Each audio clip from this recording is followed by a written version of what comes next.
नमस्ते। और आज के इम्पोर्टेंट न्यूज़ को चेक करते हैं, चलिए देख लेते हैं। और आज का जो इम्पोर्टेंट न्यूज़ है, नियर अबाउट कितने हेडलाइंस है, नियर अबाउट 55 या 54 इंपॉर्टेंट हेडलाइंस है, उसके बारे में बात करेंगे। उसके साथ साथ अगर आप इस चैनल पर नए हैं, लाइक शेयर सब्सक्राइब जरूर कर दीजिएगा। और मोरलेस बेसिक न्यूज़ है, और वहीं पे हम बात करेंगे। अभी थोड़ा सा एविएशन सेक्टर में थोड़ा सा हल्का फुल्का अच्छा मूवमेंट देखने को मिल रहा है। मोस्ट मतलब आपको मोरलेस ये देखने को मिलेगा कि क्योंकि मोनोपोली है मार्केट में। एंड मार्केट में एज एन लाइक डुओपोली बोल सकते हो, मोनोपोली तो नहीं बोलेंगे, डुओपोली है, बट इंडिगो का बोल सकते हो।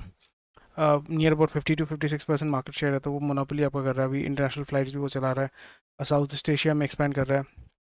टर्किश एयरलाइंस के साथ जो है वो आपका ग्लोबल, इवन अगर आप यूएस जाना चाहते हैं, you can go through in IndiGo as well. So ये एक बहुत बड़ा एक बोल सकते हो कि आप जोग्राफिकल आप जो है अपना एक्सपेंशन कर रहे हैं। और यहाँ पे आपको समझना पड़ेगा, एविएशन वाले बिजनेस में ये होता है कि it's a very slim margin business. यहाँ पे आपके वेरिएबल कॉस्ट वेरिएबल्स बहुत ज़्यादा होते हैं। कॉस्ट वेरिएबल्स जब भी आपके ज़्यादा होते हैं, सबसे बड़ा कॉस्ट वेरिएबल है आपका फ्यूल। ठीक है, फ्यूल के साथ साथ आपका, इसलिए आप देखोगे वेट लीज होता है, ड्राई लीज होता है। Aircraft maintenance is very expensive. और एयरक्राफ्ट जब तक जितना ज़्यादा आपका हवा में रहेगा, उतना ज़्यादा आपके लिए प्रॉफिट रहेगा, because when an aircraft is flying more and more, it is making you money. And manpower hire करना, ये सारी चीज़ें, ग्राउंड स्टाफ, ये सब बहुत इंपॉर्टेंट चीज़ें होती हैं। इसलिए आप देखोगे इंडिगो अभी जो है, they are primarily moving towards more cost efficiency. इसलिए पहले जो आपको सर्विसेज दिए जाते हैं, दिए जाते थे, उसको अभी रिड्यूस कर दिया गया है। Vistara was doing really well, but Vistara was very expensive. It had to spend a lot of more money to give you that better experience. Free में खाना देते थे, ये सारी चीज़ें था। और वो विस्तारा जो है वो ब्रांड को ही उन्होंने ख़त्म कर दिया। So that is very weird and very sad as well. So इस जगह पे वही एक ट्रेंड देखने को मिल रहा है कि एविएशन में बहुत ज़्यादा मूवमेंट है। और यहाँ पे अगर एविएशन के ऊपर ज़्यादा फोकस है, that means that the market and the investment opportunity is almost over. And long term में आप यहाँ पे थोड़ा सा आइडेंटिफाई करके मूव कर सकते हैं। और जैसे मैंने पहले भी कहा था, right now I am focusing on pharma. Pharma में मैं फोकस कर रहा हूँ, डिफेंस में फोकस कर रहा हूँ आपका लाइफ साइंसेस में, हॉस्पिटल, और जो इंटरनेट सर्विसेज होते हैं, एंटरटेनमेंट कंपनीज़ में, क्योंकि वो बहुत ज़्यादा वेरिएबल होता है, उसमें ज़्यादा मैं इंटरेस्टेड नहीं हूँ। और जो टेलीकॉम कंपनीज़ हैं, वहाँ पे हर एक इंडस्ट्री में आप देखोगे अभी कंसोलिडेशन हो रहा है। सो इसी जगह पे आप एयरलाइन में देखो, या यूटिलिटी सेक्टर में भी अगर आप देखोगे, वहाँ पे आपको कंसोलिडेशन देखने को मिल रहा है। आप एयरलाइन सेक्टर में देखो, कंसोलिडेशन है, 2 या 3 प्लेयर है। टेलीकॉम में भी 2 या 3 प्लेयर हैं, इंटरनेट ब्रॉडबैंड में भी 2 या 3 प्लेयर हैं, ओटीटी प्लेटफॉर्म में भी, आपका एंटरटेनमेंट प्लेटफॉर्म में भी 2 या 3 प्लेयर हैं। ठीक है। सो ये आपका दिखाता है कि अभी मार्केट कंसोलिडेशन की तरफ और भी ज़्यादा अग्रसर है। और ऐसा नहीं कि हमेशा वो कंसोलिडेट ही रहेगा। After a point of time people will get bored of it and they will look for more opportunity. And उसके बाद जो होगा, एक नया कोई कंपनी शुरू हो जाएगा, या कोई नया ऑप्शन आएगा, फिर लोग जो है उसके ऊपर ज़्यादा ज़्यादा जाएंगे। और जो मोनोपोली चला रहे थे, उनका वो सैचुरेशन होने के बाद वो नीचे की तरफ जो हल्का फुल्का जो डाउनफॉल होना शुरू होता है, they will start to acquire those companies. तो ये सारे जो है बिज़नेस का नेचर होता है। बिज़नेस अगर स्टडी करेंगे, अगर आप हिस्ट्री को स्टडी करते हैं, इकोनॉमिक्स को स्टडी करते हैं, सोसाइटी का या सोशियोलॉजी का स्टडी करते हैं, तो ये सारा जो है वो आपको समझ में आएगा किस किस तरीके से बिज़नेस का एक साइकिल होता है, वो आपका किस तरीके से ग्रो करता है, प्रॉस्पर करता है, फिर उसके बाद आस्ते आस्ते वो नीचे की तरफ जाता है। सो ये सारी चीज़ें हैं, उसके बारे में हम जो है पहले भी बात कर चुके हैं, और यहाँ पे हम बात करते रहेंगे।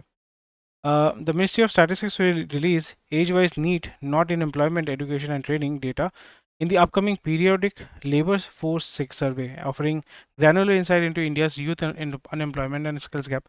आप डेटा दे सकते हैं, और डेटा से आपका कोई एडवांटेज नहीं होने वाला है। To be honest, the way that I see it is, आप जब तक जो है 80 करोड़ जनता को अभी आप फ्री का राशन देते रहोगे, तो उसमें स्किल डेवलपमेंट या उसका जो भूख है, वो खाली पेट तो रहेगा नहीं, उसको भूख भूख तो है ही नहीं उसको, तो उसका करने का भी मोटिवेशन ऐसा नहीं होगा। इसलिए आप देखोगे अभी भी जो है बड़े बड़े या कोई भी छोटा अगर कोई स्टार्टअप कर रहा है, कोई वर्क फ्रॉम होम कर रहा है, या कोई छोटा बिजनेस करना चाहता है, दुकान चला रहा है, उसको स्टाफ नहीं मिलता है, बिकॉज लोगों का एस्पिरेशंस बहुत ज़्यादा है, हार्डवर्क नहीं करना चाहते हैं। मैंने देखा है कि उनको बैठ के काम करना है। हर जगह तो बैठ के काम नहीं होता ना, आपको फील्ड वर्क करना पड़ेगा, कस्टमर डील करना पड़ेगा। ठीक है, पर वही होता है कि लोगों को चाहिए कि भाई इसी के अंदर बैठ के हम जो आईटी जॉब करेंगे। तो आईटी जॉब बहुत लिमिटेड होता है। It I don't think it even employs 1% of the total workforce that we have in India. And सरकारी जॉब भी आपको बहुत आसानी से नहीं मिलेगा अगर आप बहुत लगी हैं, और प्रोबेबिलिटी इज़ अगेंस्ट यू, सो उसको ट्राई करके कोई फ़ायदा नहीं है।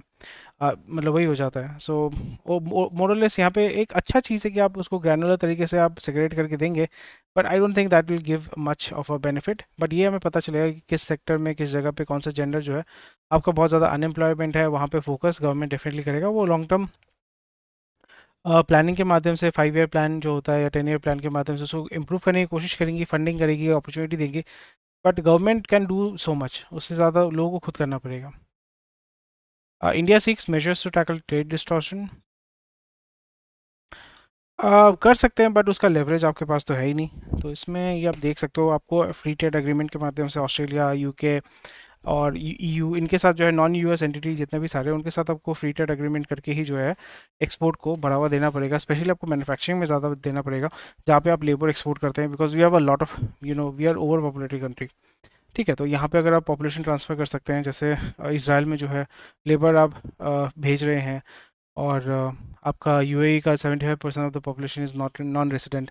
Most of them are from almost all of them are from Pakistan, India, Sri Lanka, Bangladesh, Nepal and Bhutan.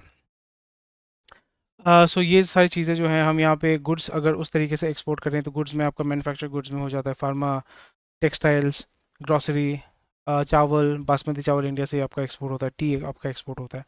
तो ये सारी चीज़ें हैं, and I don't think India has much of a leverage, but वो एफटीए के माध्यम से ही उसको इम्प्रूव कर पाएंगे। The Indian government is encouraging domestic airlines to consider investing in Air Mauritius, which is facing financial difficulties. And वही होता है, मॉरिशियस भी आपका जो है आई थिंक 75% और 90% of the population is of Indian origin. They are Indians actually, मतलब Indian origin के ही है। And it is at the bridge of, it is बोल सकते हो गेटवे ऑफ अफ्रीका। बहुत छोटा सा द्वीप है, छोटा सा जगह है, और यहाँ पे एयरलाइंस को बोल रहे कि आप इन्वेस्ट करो, क्योंकि गवर्नमेंट तो कोई ओन नहीं करती है तो वो डायरेक्टली इन्वेस्ट नहीं कर सकती है।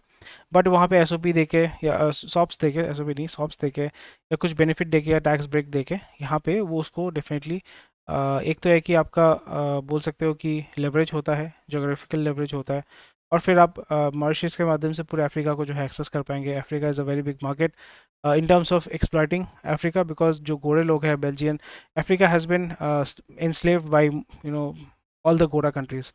डच ने किया है, बेल्जियन ने किया है। बेल्जियन में तो वो भी था ना, एक राजा था जो सबका हाथ काटते रहता था।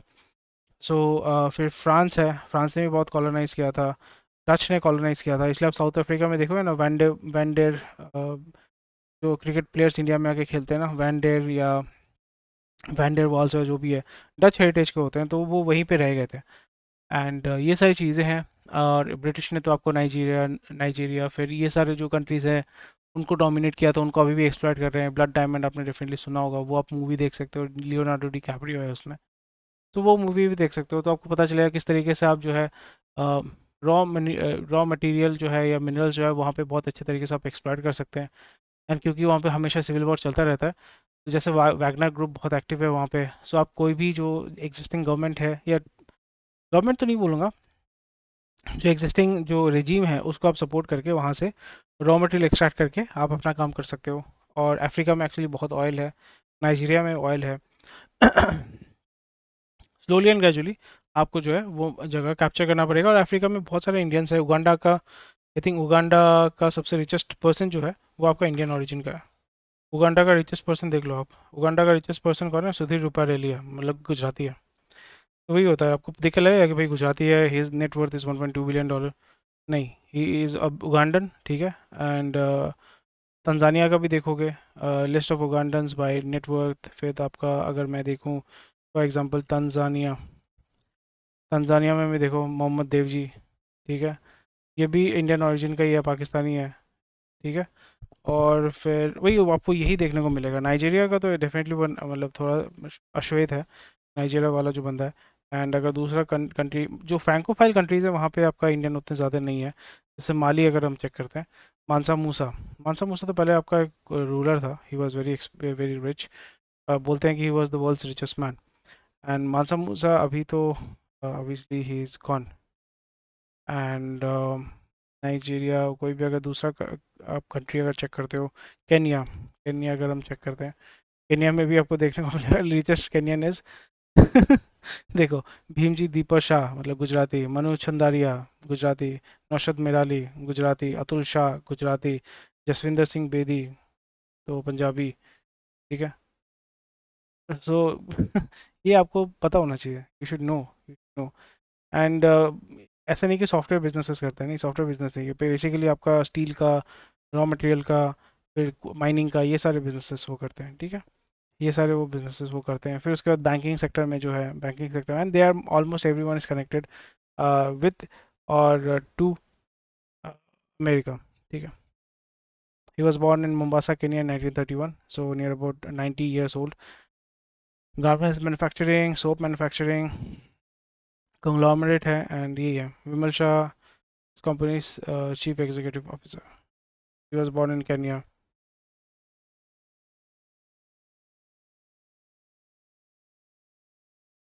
ठीक है, तो ये सारी चीज़ें आपको समझना पड़ेगा। देखने देखने से लगेगा अरे ये तो इंडियन ही है, but they are not Indians, they are Kenyans, right? But yeah, they actually hold up their heritage very well, more than better than us. And refineries, oil refineries limited, तो ये सारी चीज़ आपको पता होना चाहिए। तो उसमें आप जो है स्लोली एंड ग्रेजुअली उसको आप लेवरेज कर सकते हैं। Companies bring fatter cheques to campuses, और यहाँ पे सैलरी अच्छा दे रहे हैं, एंड मेन वही होता है कि सैलरी अच्छा देंगे तो आपसे ज़्यादा रगड़ के आपसे काम भी जो है वो करवा लेंगे। टाटा मेमोरियल सेंटर और जी हेल्थ केयर ने आपका सेटअप किया है cancer research innovation centre, which is good. India में और भी कैंसर बढ़ेगा because the way that pollution is improving और लाइफस्टाइल इतना चेंज हो रहा है, तो ये तो होने ही वाला है। Aviation source but profit still on the ground. Time लगेगा, थोड़ा टाइम लगेगा, बट आई जो मोनोपोली है तो वो पैसा सबसे ज़्यादा पैसा वही होता है ना, विनर टेक्स ऑल टाइप का जो है बिजनेस है। And cheap home wifi plans को dial up trouble for Jio Airtel का पेनिट्रेशन अपार्ट फ्रॉम टेलीकॉम या वायरलेस जो होता है ना मोबाइल सिम, उससे ज़्यादा I don't think it will be difficult for them, because local area में आप जियो एयरटेल ब्रॉडबैंड दे रहे हैं, बट मेट्रो सिटीज़ में ही वो लिमिटेड है। लोकल रूरल एरियाज़ में उनका पेनिट्रेशन उतना अच्छा नहीं है, क्योंकि वहाँ पे आपको समझना पड़ेगा जो आपका ब्रॉडबैंड का सर्विसेज प्रोवाइड करता है, most of them are connected with politicians, बाहुबल का इस्तेमाल होता है, तो वो आपको अपने एरिया में नहीं आने देंगे, ये सारी चीज़ें। Vedanta raises 5,000 crore by NCD, हमने बात किया था इसमें कि किस तरीके से वो अच्छा पैसा उठा रहे हैं, बट इसमें डिबेंचर के माध्यम से पैसा उठा रहे हैं, बट उनका जो कूपन रेट है दैट विल बी हायर। सो बहुत ही इंटरेस्टिंग बिजनेस है, प्रॉफिटेबल बिजनेस है, बट इतना डेट में डूबे हुए हैं और यहाँ पे डिविडेंड पे बैक करते हैं, खुद को ही पे बैक करते हैं। सो बहुत इंटरेस्टिंग बिजनेस है, सर्वाइव कर रहा है फिर भी, एंड भगवान का आशीर्वाद है, गवर्नमेंट का भी आशीर्वाद आपको देखने को मिलेगा। Flipkart has exited investment in logistics tech, BlackBuck and Aditya Birla Fashion Retail. Interesting sell off कर रहे हैं। ये भी मतलब आदित्य बिरला जो आपका फैशन वाला जो सेगमेंट है, it is not that profitable.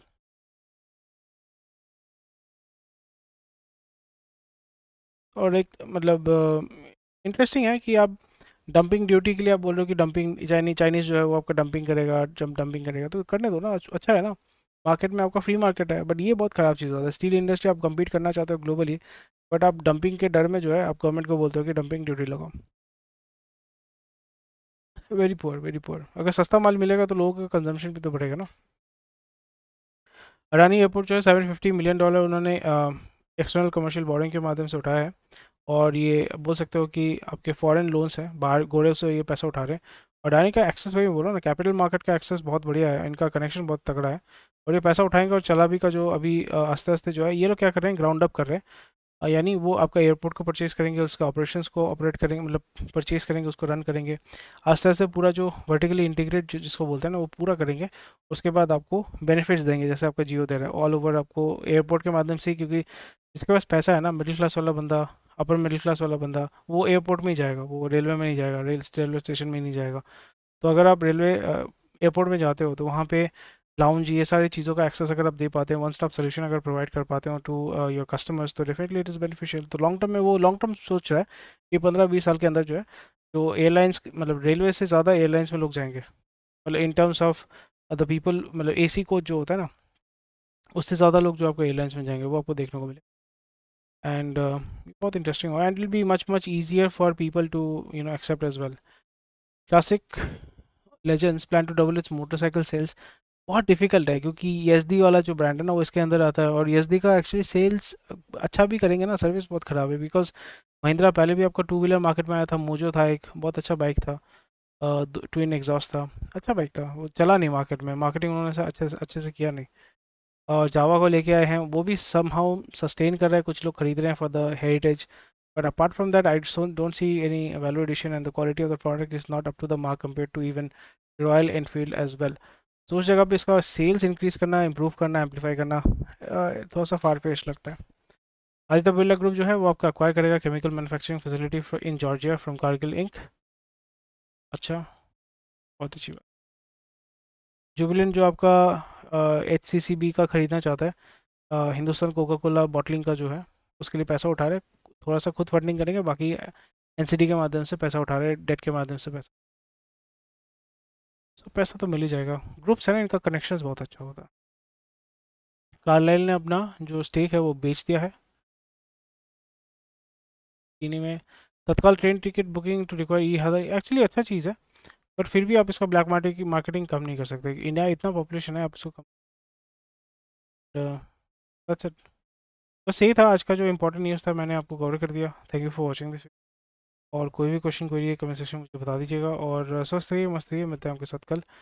Sudhir Rupareliya, Rupareliya is primarily into bankings and stuff, floriculture, real estate, banking, education. तो बैंकिंग में बहुत अच्छा पैसा कमा सकते हैं। ज्योत्सना रूपारेलिया एंड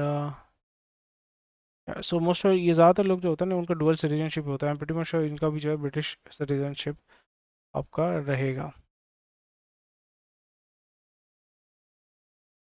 एंड अभी भी मतलब जो गुजरात है, गुजरात के इसलिए बोलते हैं ना, गुजरात के लोग जो है बिज़नेस बहुत अच्छा करते हैं, बिकॉज वो बिज़नेस में ही रहते हैं। उनका कोई ऑब्जेक्टिव ऐसा, मैंने जितने भी गुज्जों से बात किया है, गुज्जों के साथ डील किया, they are not really interested in job. They are more like, अरे आई एम अहमदाबाद से पढ़ के निकलेगा तो मेरे इधर भी तो काम करेगा ना। That is that thing. तो अगर इनका सिटीजनशिप चेक करते हैं, most probably he will have a British passport as well. वही मैं बोल रहा हूँ ना कि while he was born in Uganda, has lived there for a significant portion of his life. He also holds dual citizenship. So Uganda, Kenya, यहाँ पे ये सारे जो है डुअल सिटीजनशिप होता है। This is really common. और इंडिया में भी अगर आप इसको लीगल कर देंगे ना, ज़्यादातर लोग जो है बोलते हैं ना इंडियन ऑरिजिन, वो इंडियन ऑरिजिन नहीं रहेंगे, वो इंडियन ही रहेंगे, पर उनके पास फॉर एग्जांपल US का भी आपका पासपोर्ट रहेगा और इंडिया का भी पासपोर्ट रहेगा, डुअल सिटीजनशिप रहेंगे। युगांडा नो, सोथी, सोथी पैसादार छो, माँ गुजराती। सोथी है क्या, पता नहीं। गुजराती समझ में आया। युगांडा नो, पैसादार पैसादार पैसा वाला तो छो, या गुजराती, यो गुजराती, या गुजराती। अच्छा, सुधीर रूपारेल लिया। तो यार ये सब चीज़ें होती हैं। एंड टिपिकली ये पॉलिटिक्स में ये नहीं जाते हैं। ये आपको पता चलेगा कि ये लोग पॉलिटिक्स में नहीं जाते हैं। जो इंडियन ओरिजिन वाले बंदे होते हैं वो पॉलिटिक्स में नहीं जाते हैं, क्योंकि कुछ लोग, मैं एक बीच बीच में स्टडी करता रहता हूँ, क्योंकि यहाँ पे आपको देखने समझने को मिलेगा, they will run the business, they will operate, they will make money and everything, पर उनका ये है कि they will never get into politics. Because एक तो है कि अफ्रीका में black, obviously population is blacks, वो आपको कभी भी एक्सेप्ट नहीं करेंगे। और यहाँ पे ये भी हुआ है कि किडनैप करके लेके चले जाएंगे, आपको असैसिनेट कर देंगे। So that's why they never get into any kind of politics. They do business whoever is in power. So that's it. And very interesting stuff, study करना चाहिए आपको। Anyway, thank you for watching this video. Take care, bye bye, जय हिंद, मस्त रहिए, स्वस्थ रहिए।